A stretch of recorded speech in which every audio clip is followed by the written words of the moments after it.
Hey guys, what's going on? It's currently 2:44 a.m. and boy do I have some information for you today. Now, there could be a sliver of a chance that this is fake, but I'm going to go out on a limb, 99.99% sure that this is true. I got an email. I'm going to keep this guy's name confidential just in case, I don't know, just for any reason. But if you want to be known, we can talk about it in email. I can give you credit later for sending me this. But the Rise of Skywalker book is supposed to come out, I believe, later this month, March 20th. I pre-ordered it back, and I think it was like as early as I could. The book is supposed to explain so many different tidbits, as all Star Wars books do, novelizations of the movies do, about the movies, their characters, and there are just so many things in particular that you learn more about in a book than in a movie. Because in a movie, you can only show what's really going on. In a book, you can really explain what's going on with the characters. What do they see? What do they feel? What do they think? And this and that. This person, and thank you so much for sending me this, has sent me an early copy of a page from the book that he found mind-blowing. And I don't know if they've gone in and changed this because it doesn't give us any sort of explanation during the film regarding this. However, this literally changes the entire film. And this is something that I was always thinking was happening. Here we go.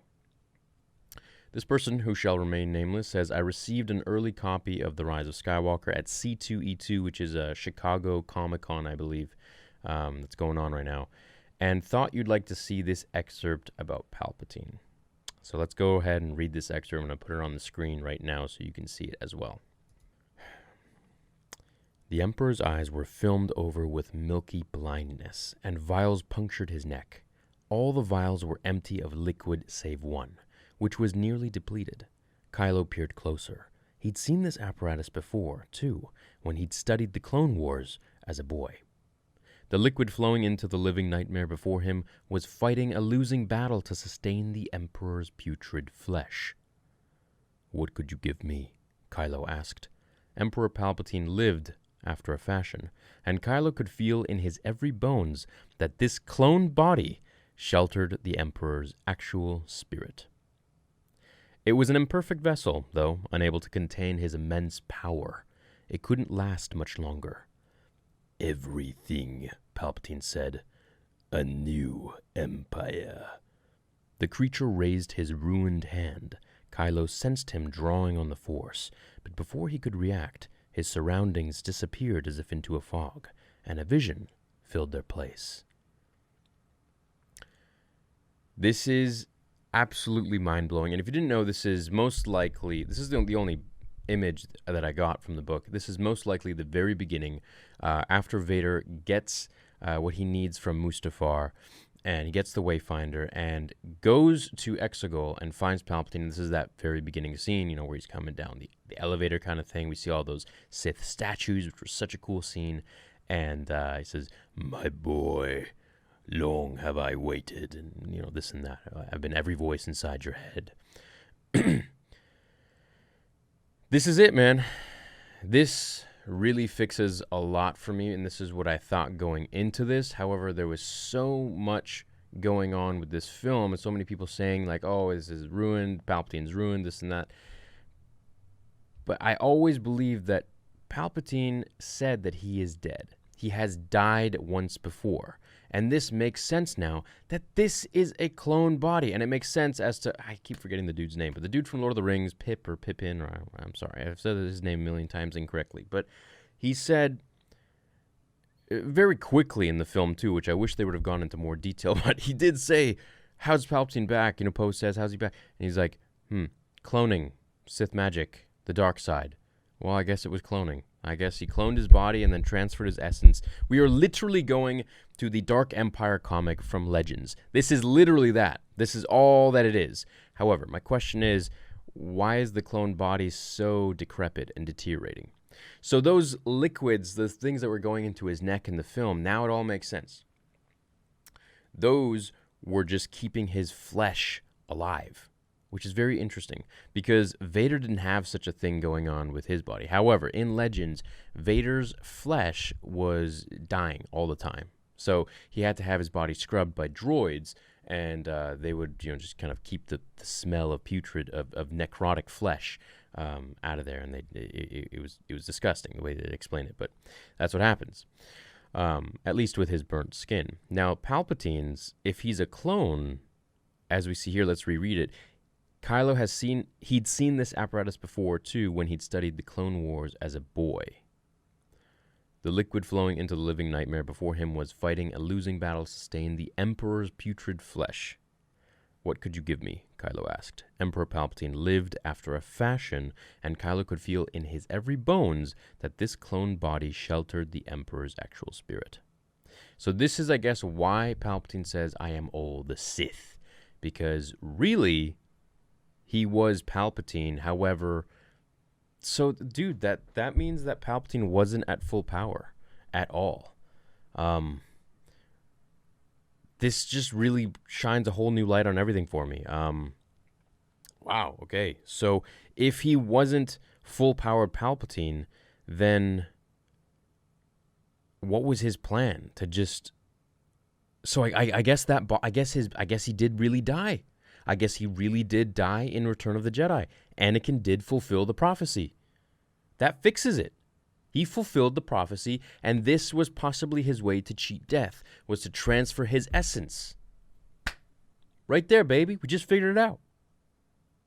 So Anakin fulfilled the prophecy. Feel a massive weight off my shoulders. Anakin fulfilled the prophecy.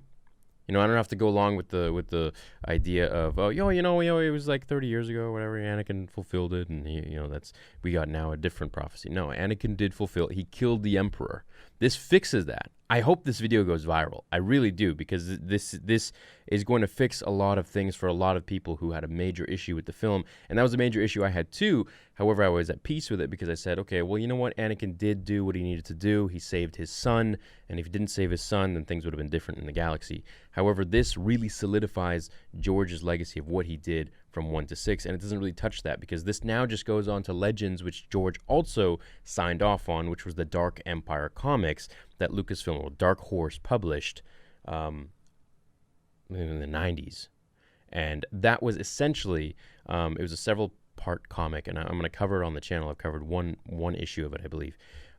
Basically, Luke goes to find the spirit of the Emperor. He's still alive somewhere in the galaxy, and Palpatine has been cloning himself multiple times.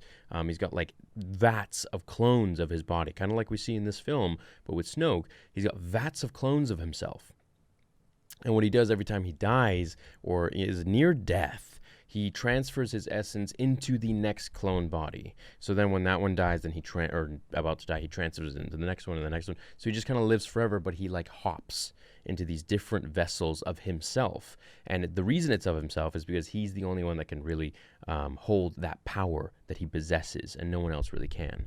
So I guess in this case, that Palpatine died, and the contingency plan was to perhaps clone his body somewhere. Maybe on Jakku. Maybe that's what the laboratory was all about. Maybe we'll learn about that. Maybe we'll learn about that in the Mandalorian episode in Season 2, about cloning and this and that. Because it never made sense that Palpatine had access to cloning and never utilized it for himself. He did in the comics, in Legends comics, and this and that. But for him to actually finally do it, it makes sense. I'm not even going to say it's brilliant, because it's obvious. It's something that he should have always done. So I'm glad they went with that story. I'm very happy that Palpatine here in this movie was a clone, because I feel like the real, and it says so even himself,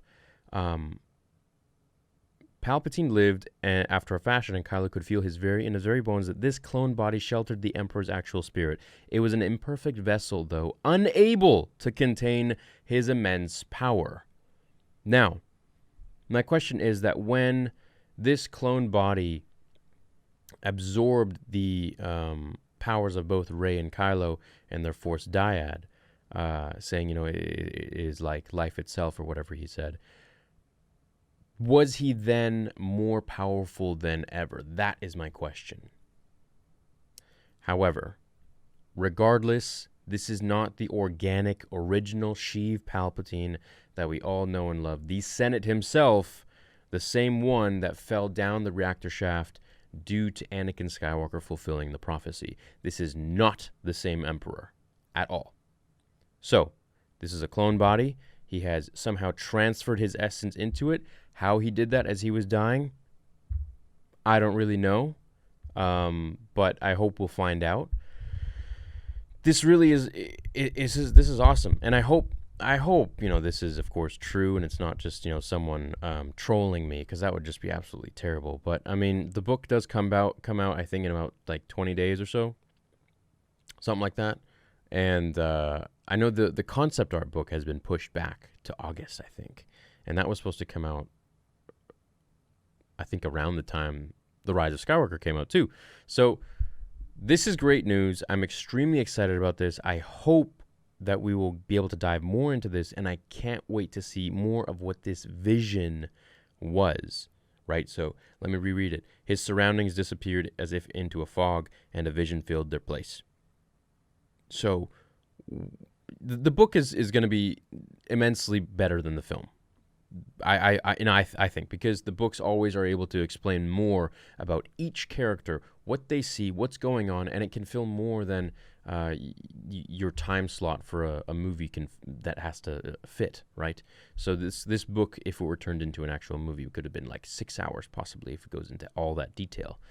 But this is why I love books, is because you would never know that in the movie that what Kylo was talking to him, what he was really thinking was, and knowing was that, okay, all these things is the liquid that goes into his neck, and this is what it's doing, and he's almost dead, and he is a clone. Would have never have known. This is great. I don't know if they went in and added this later to maybe, change things, because I do feel like the sequel trilogy as a whole it's kind of like this. It's just very disjointed. It's not like the prequels and the originals, which just follow this continuity and this straight line. The sequels are just very... So, not saying they're bad. Of course, I have my views on Episode 7. I thought was great. Episode 8 I thought was just a great film, but not a Star Wars film. It didn't feel like a Star Wars film. It just felt like it was completely just taken somewhere. And I don't know. It was just weird. And if you loved it, that's cool, man. It's great. There are parts of it that were, I didn't like it. And then Episode 9, I enjoyed, given what we were given from Episode 8. And then now that we have this, that he was a clone, I like it even more. So that's not to say that, the sequel trilogy as a whole could have been so much better. They could have done so many things, of course. That goes without saying. However, this really is very, very nice to know that Palpatine was a clone, because it not only fixes Anakin's legacy and fulfills his prophecy, it brings balance to the Force as he was supposed to. And it also shows us that at the end of the film, how Anakin says, bring balance to the Force as I once did, really does make sense, because this is now just completely taken from the Dark Empire comics, and that's really all it is. And that's possibly what George was brought on to talk about. Maybe, he pulled from the Dark Empire comics that he made, with Lucasfilm and Dark Horse back in the 90s or whenever it was. So this is great. This is cool. I want to know what you guys think down below. I feel like I've covered everything regarding this on the fly.